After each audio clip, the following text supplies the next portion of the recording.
Hey parents and caregivers, here are 3 easy methods to burp your baby. The first one, the classical one, where you put the baby on your shoulder and give short taps to the back. You can also use short circular motions on the baby's back so that they release the air better.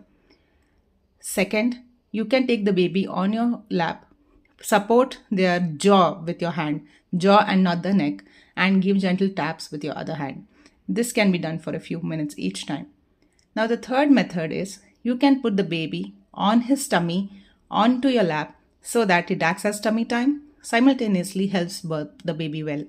Hope this helps. Bye bye.